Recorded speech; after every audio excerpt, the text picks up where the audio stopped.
Hello, is there anyone there? We're still working on it, John. I think we're up. Okay, Here we go. Yep, things will be coming up now. okay.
Is anyone there? I think people are going to be arriving right about now. I'm starting to see the numbers show up at the bottom. So, John, we're going to give about, whoop, there goes my screen. One more minute, and then we'll start up again with a few questions that we have for you, and then we'll go into hopefully some of the questions from the audience, from the attendees. Those of you who are here, if you, right below the video, you'll see a little blue box that says "Ask your questions" here. Feel free to type in some of those questions there if you'd like, or if not, just listen in the conversation, and we'll see um, what comes out of it. So we'll begin in about one more minute, John. Okay.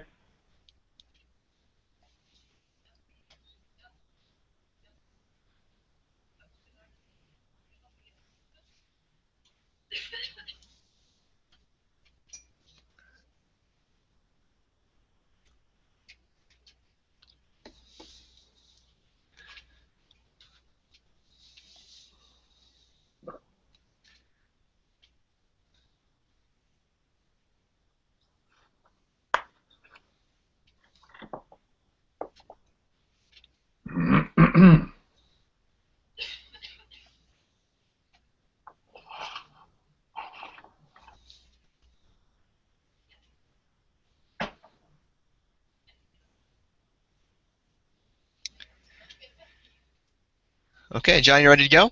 I am ready to go. Okay, well, thanks everybody for showing up here and coming for our discussion with our author today, Jon Sweeney.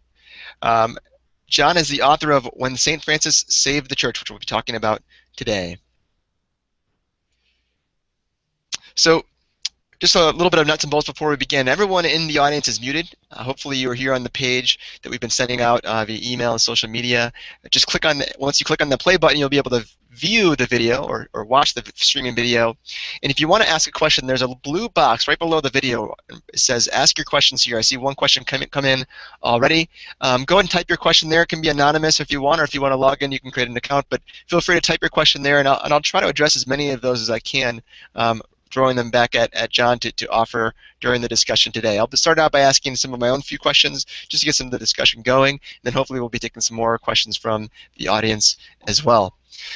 First, let me introduce Jon Sweeney. Jon is an independent author and one of religion's most respected writers. He is the author of more than 20 books, including the best-selling book The Pope Who Quit and The Age of the Spirit, co-authored with Phyllis Tickle. Sweeney is the editor-in-chief and publisher of Paraclete Press in Massachusetts. So, John, thanks again for being with us and offering your time this afternoon. I'm happy to be here. This is a new thing for me. Well, it's a new thing for us too, so thanks for bearing with us as we test this out, and trying to do this live discussion will be, I think, a fun thing. So actually right now as we're talking, it is a live discussion, but it's also being recorded. So this recording will be automatically thrown onto the Ave Maria Press YouTube channel, and we'll send that out as well afterwards, and you'll probably maybe watching this in various places throughout the internet afterwards. So thanks again for watching if you're not here with us live. So John, I've got a few questions, and I know a few other people have some questions that are going to be coming in as well. I'd like to start off just by asking a little bit about the idea, or at least the perspective of your book. I mean, we might call it a history book, but I think you might take offense to that idea of it being just a plain old boring history book. Why is this approach in When St. Francis Saved the Church a little bit different than what someone might expect in a history book? Well, I think you're suggesting that I wouldn't want it called a history book because of how I begin the book, which is with recounting a scenario of a conversation I had with a friend of mine over breakfast one morning. And he was a friend who I take to be representing a pretty large segment of readers out there where history, when you say to your fellow book club members, hey, why don't we read a history book? They think, snore, I mean, it's boring. I don't really feel that way because I read history all the time, but I'm more of a history geek probably. So, but I wanted to position the book right at the beginning by telling that story, by telling the story of me explaining to my friend why this is more than history, but also why history is important. Because history is with us. History, the past, is very much present with us, and that's one of the themes that runs throughout the book. But anyway, to answer your question, I love history, and I'd be happy to read and write just history. But this book is a whole lot more than that. This book is also about the spiritual life as we live it, as we're trying to live it, as Pope Francis, I think, is reinvigorating it in the Catholic Church today, and about the spiritual genius of Francis of Assisi 800 years ago. Good. And one thing I think is interesting, John, just looking behind you, I know you obviously are the editor-in-chief, the publisher at Paraclete Press, and you are a lover of books. I can see a stacks of books behind you. And one thing I found interesting about When St. Francis Saved the Church is that you bring in all kinds of authors. Just make a few that I grabbed out of the book. Kafka, Thoreau, Victor Hugo, Chesterton, of course, but Sun Tzu, and even Woody Allen, the creators of, and then the creators of Monty Python. So you're pulling from all kinds of different writers, poets, producers. What are some of your influences as a writer or reader that kind of change your perspective on history? Well, those are some of my influences, I suppose. And what happens when I'm writing a book is I cannot read without writing. And the writers out there will know what I'm talking about. So when I'm sitting in the evening supposedly reading for pleasure, it's never just reading for pleasure for me. I get about 3 pages into what I'm reading and I immediately need to jot something down. I need to remember something. I keep little pieces of paper in my breast pocket all the time so that when I get back to my laptop I can put them in to something that I'm working on. So, for instance, there are a couple of quotations and references to the life of Kafka in this book about Francis of Assisi, which I'm sure wouldn't have happened if I hadn't have been reading a new 3-volume biography of Kafka at the same time that I was writing the book. So it just is inevitable that some of this stuff leaks in. But then with someone like Chesterton, I think every book I've written on Francis, or Francis and Clare, because it's now 6 or 7, I end up quoting Chesterton because I just love that little book that Chesterton wrote long ago on Francis. I think it's the best little thing there is out there. Yeah, I think a lot of people are going to be familiar with that rendition of the history of St. Francis, the biography of St. Francis. What specifically did you find as an inspiration in that book that maybe you pulled from for your own book or added to in some way?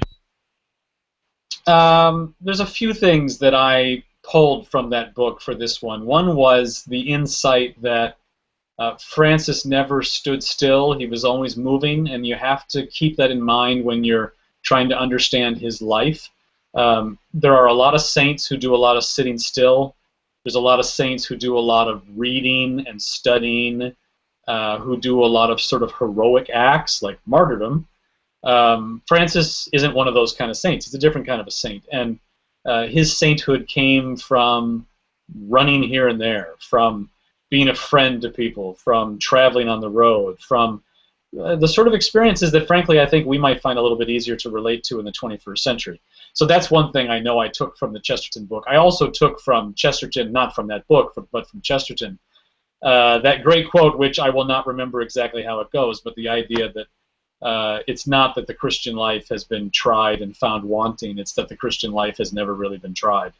And that's one of those great things that, you know, Chesterton said, and he said it so well, even though I'm not quoting it precisely. And he's not the only one to have pointed out over in the last couple thousand years that if you wanted to point to someone who really did try it and try it well, it would have been Francis. Good, thanks. And one thing I think you brought out in the book, a somewhat similar way, is that you dealt with the idea of whether or not St. Francis would consider himself to be a saint, or that idea of saint, because I think saint itself brings about some connotations that may not actually apply to St. Francis. Can you elaborate on what you meant by that, and that the idea of St. Francis being this holy person? Yeah, I'd say a couple of things. One is that the whole sort of institution of saint-making really came into being in the centuries after Francis. So Francis died in 1226. So, you know, that's almost 800 years ago. And there certainly were what were called cults of saints, you know, groups of people who gathered around a particular devotion to a particular saint, and it was often very localized in the centuries before Francis. But in the centuries after Francis, the sort of heightened fervor of that sort of thing, the pitch of it, reached a level that it had never been to before. And I think that Francis himself, his life and the extraordinariness of it sparked a lot of that. So I think when you look at certain saints that came after Francis, and I think of Catherine of Siena or Teresa of Lisieux, you can almost see them in their writings, in the way that they reflect about their own lives, in their intentions, wanting to be saints. Not necessarily just wanting to be faithful followers of Jesus, not necessarily wanting to sort of model their lives precisely after the gospel, sort of down to the letter, which is what Francis did, but to want to be saints. And so you can almost sort of imagine them looking at the paintings of Francis and that existed already, and wanting to hold their hands the way he held his hands, or to look to the skies, or to beat his chest, you know, the way that he was said to have done. So I mean, that's a big piece of it. But the other piece of it, and I talk about this in my book, is that just the whole concept of saint puts off so many of us, right? I mean, the idea of a saint in our imaginations is some sort of extraordinary piety, so it starts to feel like something very otherworldly. It starts to feel sort of irrelevant to daily life, to the kind of life that we live, because, you know, we get into our cars and we drive to work and we sit in our offices, and, you know, it's a little bit hard to relate to the sort of extreme beauty and sometimes sweetness that comes with some of those sort of hagiographical or real stories of sainthood.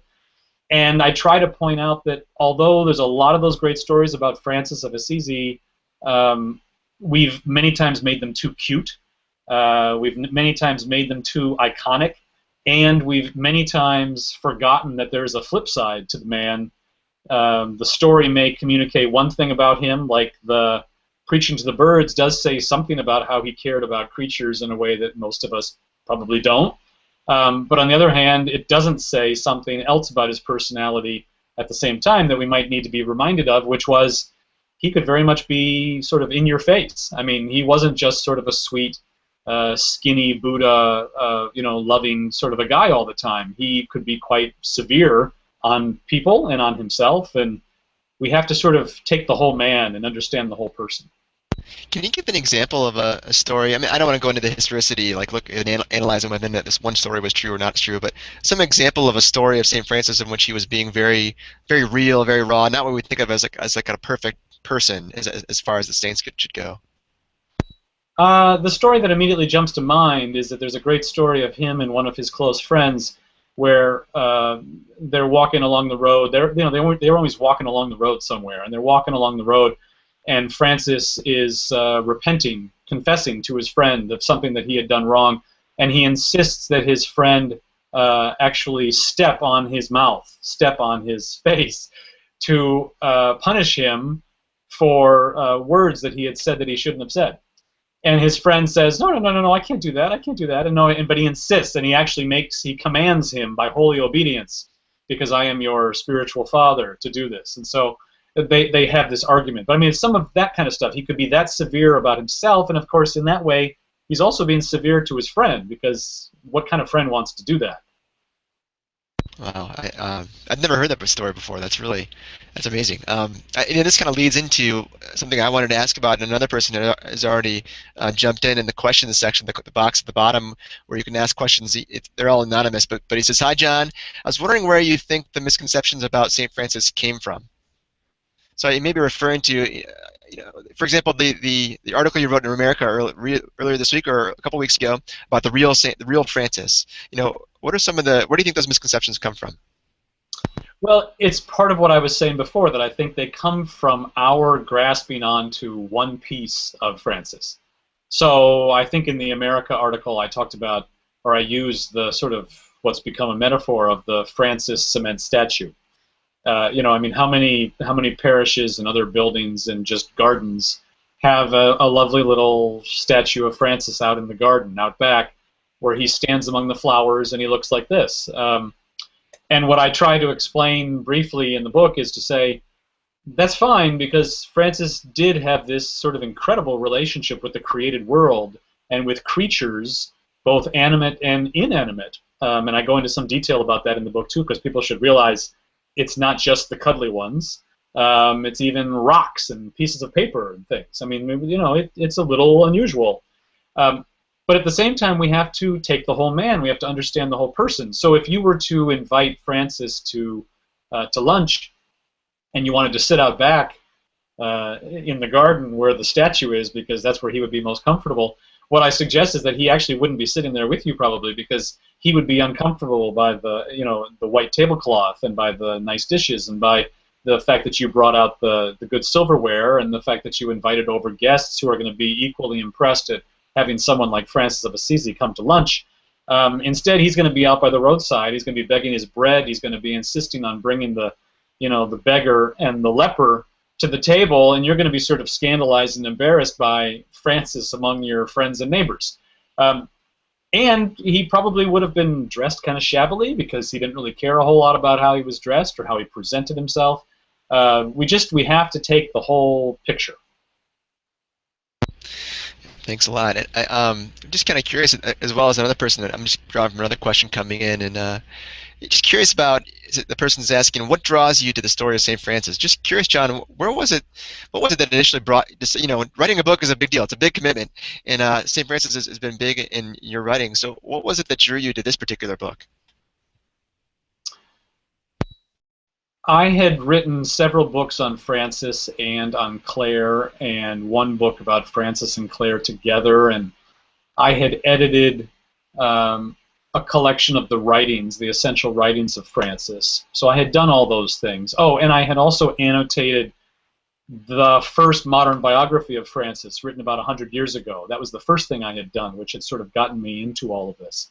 So I had done all those things, and I can't stop wanting to talk about Francis and wanting to read and think and study about him. So I sort of realized that there's two more things I wanted to do, and this was one of them. I wanted to write a book about what I would call, I'm not sure if I actually use this phrase in this book or not, but I think of it all the time as like the spiritual genius of Francis. So I wanted to sort of break it down into a really accessible, easy to grasp 6 ways in which there's this spiritual genius of Francis, that he revolutionized the Christian faith, and he quite literally, in many ways, saved the church, as the title says. And then I also have one more book I want to write, which is what I'm working on now, and we can get to that later. But I wanted to sort of retell the life of Francis also in a different way. So I don't know. That's a roundabout way to answer the question. I just can never sort of stop wanting to write and think about Francis. But once I'm done with this other one I just alluded to, maybe I should be done, because the world does have a lot of books already on Francis. Yeah, yeah. I want to come back to the other book in just maybe a little while towards the end of the conversation. One thing you just mentioned briefly was this idea of there being six aspects of that spiritual vision of St. Francis that you really expanded upon in the bulk of the book.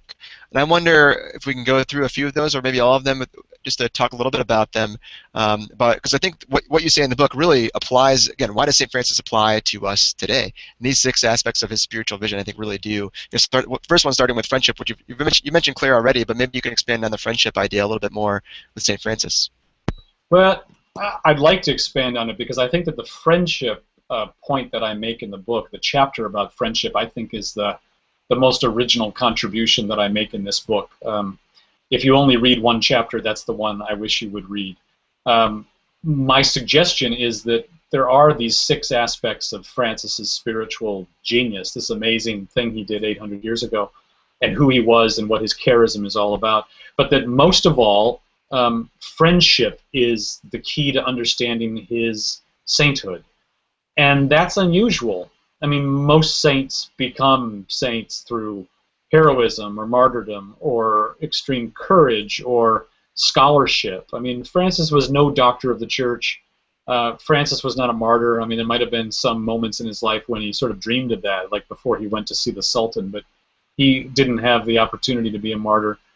But he was a friend like no one in the world's ever seen. I mean, so not only do you see it in the stories of Francis, his ability to be a friend, and how that came first and foremost, but you also see the way in which his being a friend, I think, made it possible for him to do so many of the other things he did that otherwise would have been looked at maybe even as heretical.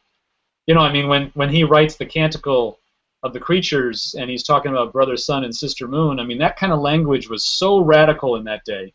I've got to think that if he hadn't been so extraordinary in his friendship and his love and his sort of essential, what we might call evangelical gospel qualities, they might have looked at some of the other stuff differently. But he was sort of unimpeachable because of friendship.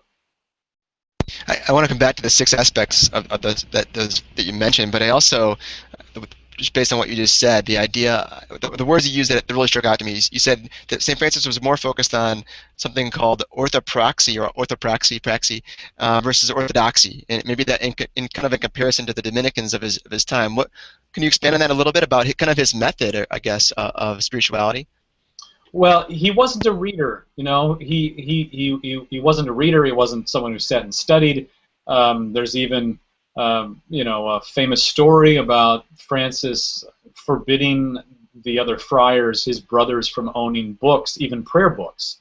There's this great story about a young friar who has already asked his religious superior, who was not Francis, within the order, for permission to own his own breviary, and he's told, no, you're not supposed to, because Father Francis doesn't want us to do that. But this young man is so earnest, as you know, so many of us feel when we're 19 or 20 or whatever age he was, that you know, we need this because of our devotion and our desire to learn and to deepen our spiritual lives. So he gets up the nerve. It must have taken a little bit of nerve to go and find the founder of the order himself and sort of challenge him on this point. And he asks, please, please, you know, can I have my own prayer book? And Francis says, no, no, no, no, you've heard. You've heard. You can't have your own prayer book. And he comes back and he pleads again, oh, please, please. And Francis is so grieved by this that he, you know, he sort of points to his heart and says, you know, that's where your prayer book is. That's where your prayer book ought to be. But by the end of the story, you get the feeling that the young man probably ends up getting his prayer book. But Francis didn't want him to have it, or any of the friars to have it, because he thought that if you have your own prayer book, it's going to bring pride. Not, you know, ownership itself brings some kind of a pride. It brings some kind of a jealousy to hold on to what's yours. But he also says, you know, once you have your prayer book, then you'll say to someone beneath you, please bring me my prayer book. You know, I mean, it brings all kinds of pride. So Francis was not a studier. He was not a learner. He was not someone who used books for that kind of purpose. He used a whole lot of other sources. That's one of the keys to understanding who he was. He was a different kind of a saint. One of the six aspects of that spiritual genius of Francis that you mentioned is embracing the other, and you talk about that. You mentioned already the visits to the Sultan. And I wonder if there's anything you can draw out of there, especially now with that, with the constant um, media focusing on ISIS and what's going on in the Middle East. Is there anything you'd like to say about that connection? I know that's a hot topic right now, but what is that? Embracing the idea of the other. What does that mean? Well, it means that he saw a different world from the one that most people saw. He didn't see a really basic difference that just about everyone else saw between sacred and secular. That led to one of these other aspects that maybe we'll get to, which is spirituality, which doesn't sound like a very startling original idea, but back in the early 13th century it was. The idea that there would be spiritual practice and spiritual life that might exist outside the life of the church and the sacraments in the church. But Francis embraced the other. That was one way in which he did it, and then he did it very practically by breaking down all kinds of barriers. One of them was the barrier between the sick and the well. Lepers in that day were cast out from town. I mean, they were told to be outside of the boundaries of a town so that they wouldn't contaminate anyone. They were completely ostracized. Francis broke down that barrier and went and touched them and incorporated them in his life.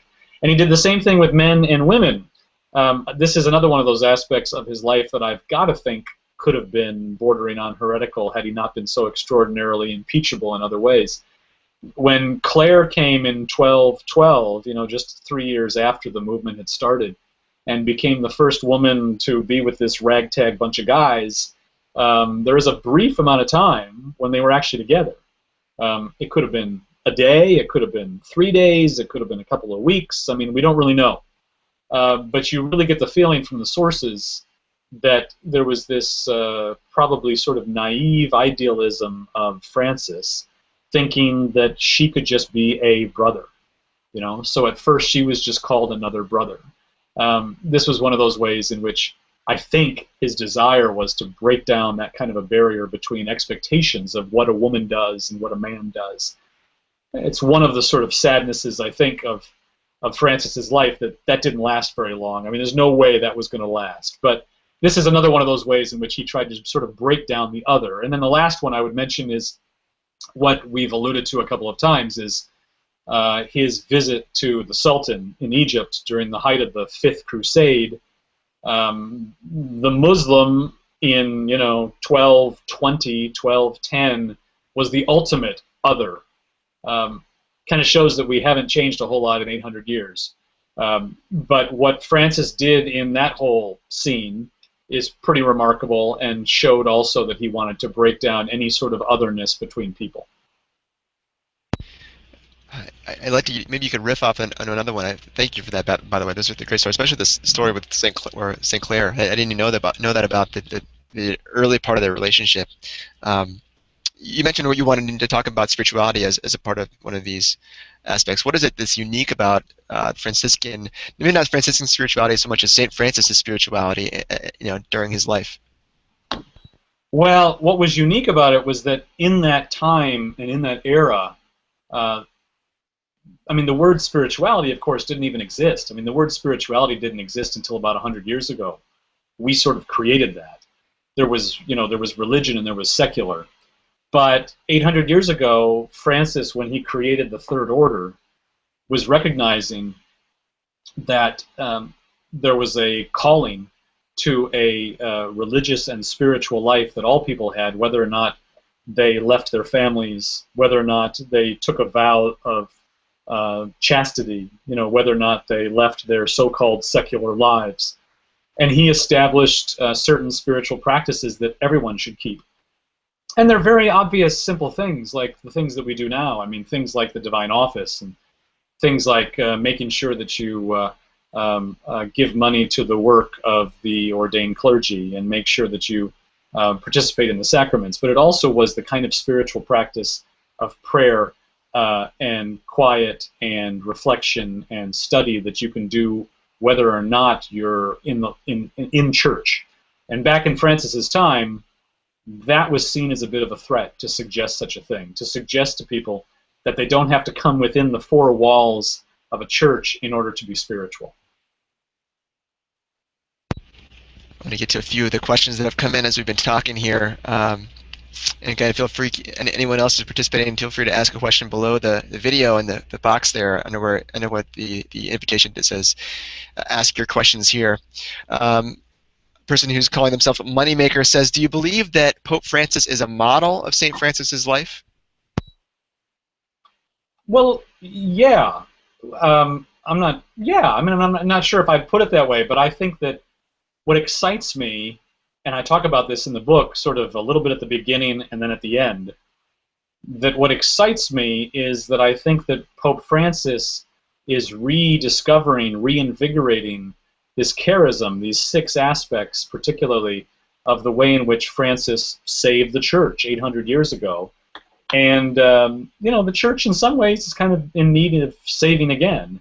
And I think we're watching the current Pope make some of that happen by focusing on things like friendship. I mean, have we ever seen a Pope who has paid such attention to the simple, what I referred to earlier as sort of the evangelical essence of the gospel kind of priority on just being a friend, talking and touching and being with and understanding? I mean, that's where it almost seems to begin and end for Pope Francis. If you get that right, then everything else falls into place. So I think we're seeing, not only that, but also his attention to personal poverty. I think we saw that in his Joy to the Gospel. He talks about saying no to the economy of exclusion and all those sorts of things. I think he's rediscovering Franciscan ideas there, but also embracing the other. I mean, we've all seen the scenes from Rome of how that's been happening too, and then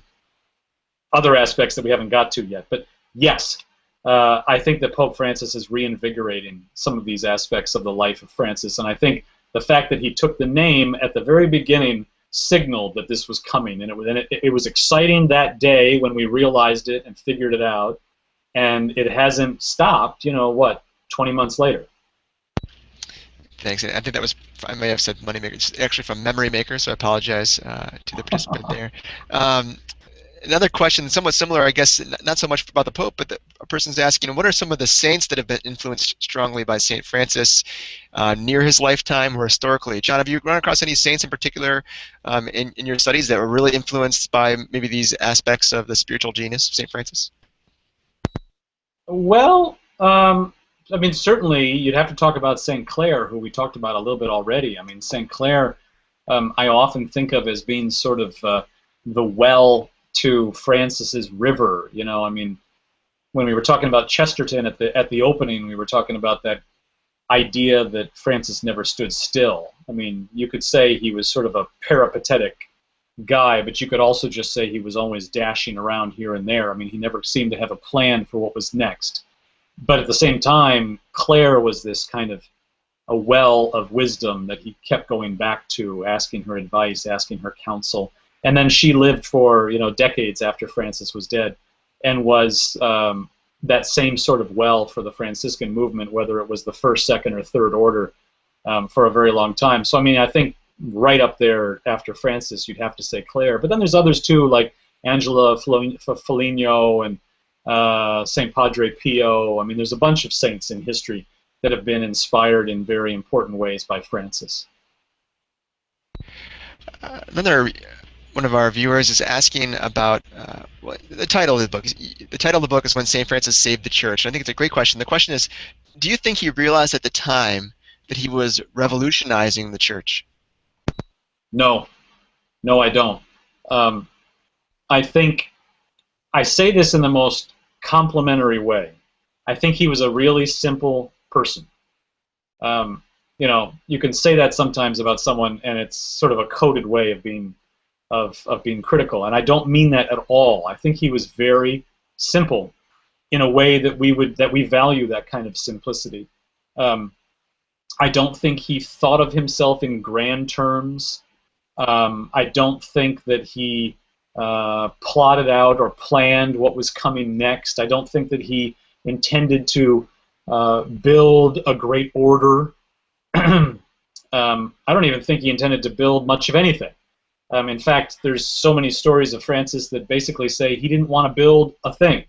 He didn't want to build churches. He didn't even want to own the roof over his own head. He didn't even want the friars to live in buildings that they owned, let alone build churches. I mean, so today when we go to Assisi and we see the great Basilica of San Francesco, we have to understand this was not built by Francis. This is not something Francis would have wanted. Yes, it's gorgeous. I mean, I have stood there awestruck over the frescoes myself, but it is so apart from the charism of Francis himself that that's part of understanding who Francis was. So while I say and really believe that 800 years ago Francis quite literally saved the church from clericalism, from corruption, from irrelevance, from insincerity, because those things were rife in the church 800 years ago. He did not realize he was doing it. He didn't set out to do it. He just was an extraordinary guy who did a lot of simple things, and there's something I think kind of empowering about that. You don't have to be highborn or well-schooled or of some sort of miraculous intention to do what you're supposed to do, to become who you're supposed to come, to, the way that Thomas Merton put it, to become the Christ that you're supposed to become. You don't have to be extraordinary or unusual or miraculous to do that. It can just be being who God expects you to be, and then amazing things can happen. You mentioned Assisi, and I just haven't been there myself. It was one of the most remarkable places I've ever been to in my life, but it was just, I think, because of the simplicity. It was just, I don't know what it was about that place. It was a magical place. Clearly, resonating from St. Francis St. Clair being there years and years ago. Well, it still has, it still has that medieval feel. I mean, so I've been there a few times, and what I have enjoyed doing is, there's lots of little places you can stay, and there's this little hotel where I've stayed a few times at the other end of town, and I've done that deliberately because it's this great sort of 20-minute walk all the way through town, through the old ancient Roman part of town, and all the way across, and you just get the whole feel. I mean, there's half of the town, I would say, feels and is probably unchanged from what it was 800 years ago, and that is kind of magical. I mean, it ought to be. Some more questions coming in as we're talking. Let's see. A person just asked about St. Francis, and why do you think St. Francis has an appeal to more than just Catholics? Pope Francis, they're pointing out, also seems to have that same effect on people today. But why is St. Francis so well liked by outside of the Catholic Church, people, just Christians in general, or others as well? Yeah, I mentioned that in my book. And I mention it deliberately because it is a similarity between Francis of Assisi and Pope Francis, and it excites me. And I think that it's one of the signs that what Pope Francis is doing is in line with the charism of Francis of Assisi and is really good stuff. Yeah, I mean, we see today, I mean, the last time I checked on Facebook, I think there's an atheists who love Pope Francis, and Buddhists who love Pope Francis. And of course there are, I don't know, millions probably of disaffected Catholics or those who left the church long ago who love Pope Francis. And I think it's because we know sort of gospel authenticity, personal authenticity. We know someone when we see it. We know someone who's listening to what they're supposed to do and doing it in simple ways that that not only make them a good Christian but a good human being. And it's fun to see that happening these days from Rome. Good, thanks, John. And probably not surprising, we're getting a lot of Pope questions, but another person's asking about the difference between Franciscan and Ignatian spirituality. Since we know Pope Francis is a Jesuit, taking on the name Francis, what are the differences? You probably touched on these things already a little bit. What are the differences between Franciscan spirituality and the spirituality of St. Ignatius? Well, they're quite similar. I don't think that we paid as much attention to the similarities until we had a Pope who was, a Jesuit cardinal who then took the name Francis. And of course, that day when he took the name Francis, I'm sure I wasn't the only one. There were lots of us who sat there for about an hour or two saying, "No, wait a minute, which St. Francis is this?" Because it would have made a lot of sense for it to be St. Francis de Sales. And frankly, we probably would have seen a lot of the same sort of exciting things if it would have been St. Francis de Sales who this Pope was really sort of spiritually modeling himself after, because there is a lot of similarity. A simplistic answer would be that a Jesuit would be far better educated than a Franciscan, usually, but by the original intentions of the foundation of the Jesuits compared to the original intentions and the foundations of the Franciscans. Education would have been a much higher priority for Jesuits than it was for Franciscans. Most other things are the same. Thanks. Let's get back to some of these aspects of the spiritual genius that you mentioned before. We've talked about friendship, embracing the other, and spirituality. You mentioned already probably briefly poverty. Of course, he's known for the poverty. And if you can expand on that, that'd be great too. But how about care? What did you mean by care? Yeah, this one's really important, and I think it's really important because because of what I was talking about earlier, this sort of saccharine image that we have of Francis preaching to the birds.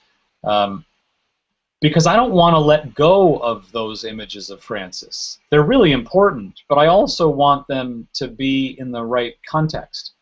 So, yeah, Francis preached to the birds, but it wasn't, I don't think it was really cute. I mean, Francis preached to the birds as he did many of the sort of iconic things that he did in his life at a moment of uncertainty. I mean, it was a time when he was sort of questioning what his real vocation was. And he was walking along the road, and he saw a flock of birds, and it's one of those sort of, dashing, sudden things that he did in his life. He sort of suddenly realized that his calling and his life was about, being involved in the created world, not just simply human to human, not simply preaching sermons in a traditional way, but he was supposed to be talking to other creatures, that he was a brother to the sisters who were the birds who were there, and he was going to talk with them. So it was a radical thing, way ahead of his time. And then it wasn't just birds. I mean, of course, I think a lot of people know the story of the Wolf of Gubbio, too, which was actually a case of brokering peace. And it was not unlike other instances in Francis's life where he brokered peace between human beings. In this case, he brokered peace between a wolf and a town. And there are tellings of that story, as there are all of these stories, that border on the kind of crazy, ridiculous, overly miraculous. But on the other hand, it was miraculous. I mean, it was pretty amazing. I have no trouble whatsoever believing that there are some human beings who miraculously have an ability to understand the created world and creatures in a way that you and I do not. And Francis was one of those people. Good, John. I'm hoping we can wrap up in about 5 more minutes, so about 3:45. So we could have 45 minutes in. But I have a couple more questions I'd like to ask before we finish up. One is, you mentioned a book that you're working on, kind of the second of 2 final books about St. Francis. Can you expand about that a little bit? Yeah. I want to tell the life of Francis in a new way. And I want to do that because most of the people around my age, maybe not your age, but how old am I? I'm 47. So most people around the age of around my age and older, at least, grew up on a sort of sweet, hippie, long-haired, loving Francis who comes from the Zeffirelli film, Brother, Sun, Sister, Moon, from the 70s. I mean, I was 5 years old when the movie came out, so it's not like I was watching it in the theater, but I still sort of grew up on that image of Francis. And there was a whole spate of books in the 70s that kind of also supported the sort of hippie friendliness, coolness of Francis. And That was okay. I guess that was okay for the time. I mean, there was a real strong appeal of that Francis, and it was good that there were figures from from history and from the saints that seemed to have relevance to us back in those times. But I don't find that image of Francis very palatable anymore. I don't find it very accurate, and I feel like there's a whole story that hasn't been told, which is essentially the story of Francis's life as seen through his struggles. So if this book, When St. Francis Saved the Church, is the story of his spiritual genius, the next book I'm writing, which is a biography of Francis, is going to be a story about his struggles, a story of his struggles. And it's going to be told primarily through the lens of his close relationship, his very good friend, Elias, who is known in Franciscan history as Brother Elias, who became the vicar of the order, who was in charge of things at Francis's death, who is the one who announced to the world the stigmata, and who is the one who was responsible for building the Basilica of San Francesco in Assisi. In many ways, I think he's the one who sort of screwed up everything that Francis had started, and in other ways, I think he is someone who was an extraordinary follower, and it's an interesting tension, and so that's the thing I'm working on. John, that book, this other book that you're talking about that you're working on now, and then maybe, I think, from what I understand, The Pope Who Quit as well, is written in a very different way than I think a lot of people might expect as a history book.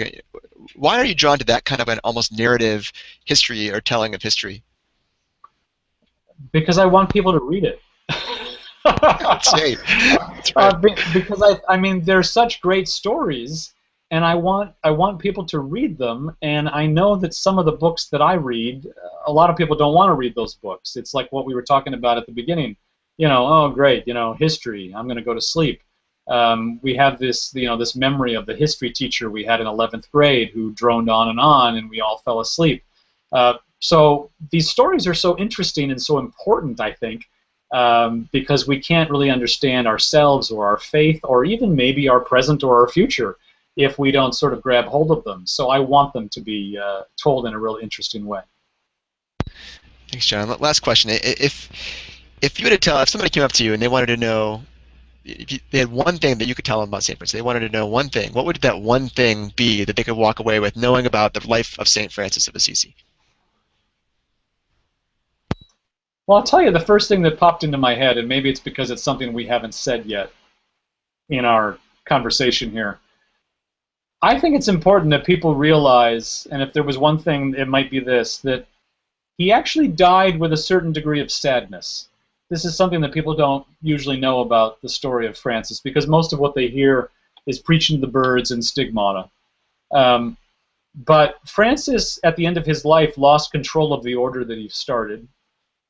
Most of his good friends, not unlike the friends of Jesus in his time, most of Francis's good friends had wandered away from the original ideals, thought, he was a little crazy for thinking that we actually wouldn't own anything. He was a little crazy for thinking that none of us should be in spiritual authority over others. He was kind of crazy for all those things. We need to normalize things. We need to institutionalize the order. We need to create systems for doing things. And as such, Francis kind of lost control of the order. He quite literally lost control of the order, and there are scenes at the end of his life where they had general chapter meetings, and Francis is literally like tugging on the cloak of the guy who's in charge, asking for permission to speak. And that's something that people don't realize. When he died, it's kind of a joyous series of stories about when he died. So I'm not talking about like his final words or his final thoughts. I'm talking about the last few years of his life. He watched the order fade from the ideals. And so this actually brings us back to my book, which is that at the end of my book, I suggest that we all now are watching Pope Francis. We're all a little bit excited by what's going on.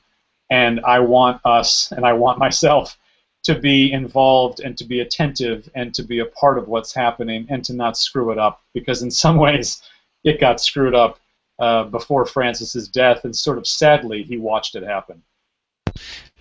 Thanks, John. First of all, I just want to thank you for giving us your time and sharing this book with us, but also this 45 minutes to an hour here of conversation about the work that you've done. Here we are just a few days before the Feast of St. Francis. I think you've given me, at least, and I know a lot of people that are viewing and watching the recording, something else to think about St. Francis, a new insight into his life and history. So, John, thanks so much for this book and for the time. Thanks very much. Good. I just want to point out real quickly, if you'd like to know more about the book, you can find out more about it at avemariapress.com. It's also available, of course, on Amazon, Barnes & Noble, and other sites wherever books are sold as ebook and print. So When St. Francis Saved the Church by Jon Sweeney. You can find that book in hardcover wherever books are sold. So thanks, everybody, for coming. And John, thanks again for being with us. Thanks for having me.